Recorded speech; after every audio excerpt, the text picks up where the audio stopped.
Bonjour à tous et bienvenue pour ce deuxième point de l'actualité. On en parlait dans l'édition précédente, le ministère d'État, ministère de la fonction publique, souhaite un recrutement de qualité, et cela au niveau des concours administratifs et ceux d'entrée à l'École nationale d'administration. Telle est l'ambition affichée par la ministre Anne-Désirée Ouloto. C'était au cours d'un séminaire bilan des concours administratifs de la session 2023, hier dans la commune du Plateau. Nous sommes dans le temps de carême chrétiens et musulmans. Ce mois de Ramadan est une opportunité pour les fidèles de se rapprocher de Dieu. Des longues prières sont organisées après les ruptures collectives, des efforts supplémentaires que les croyants sont prêts à braver. On voit tout cela dans ce reportage de Mahama Traoré. De longues prières durant la soirée, une fois le jeûne rompu. C'est une des particularités du Ramadan, le mois de jeûne musulman. D'ordinaire, les musulmans doivent accomplir obligatoirement 4 unités de prière dites rakat chaque soir. Pendant le Ramadan, 13 autres rakats supplémentaires s'y ajoutent, soit 17 au total. Durant cette adoration, les versets du Saint-Coran, le livre saint, sont récités durant de longues minutes, un exercice spirituel hautement méritoire.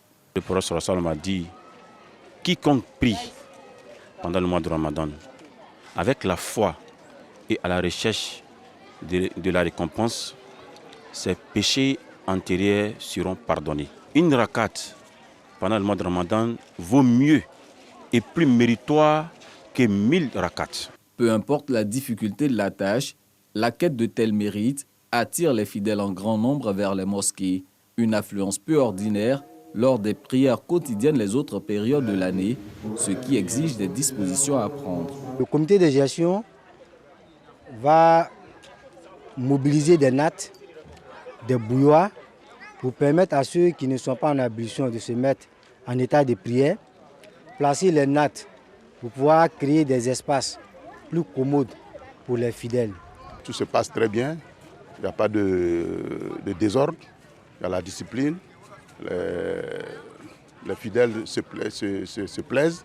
Et vraiment, tout va bien. Il y a beaucoup de mérites. Je demande à tout le monde de redoubler d'efforts, de faire beaucoup d'efforts, parce que c'est un mois de pénitence, c'est un mois de pardon.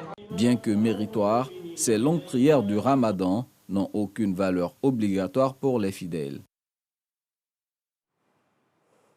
Dans l'actualité internationale sur la situation à Gaza, les négociations se poursuivent au Qatar.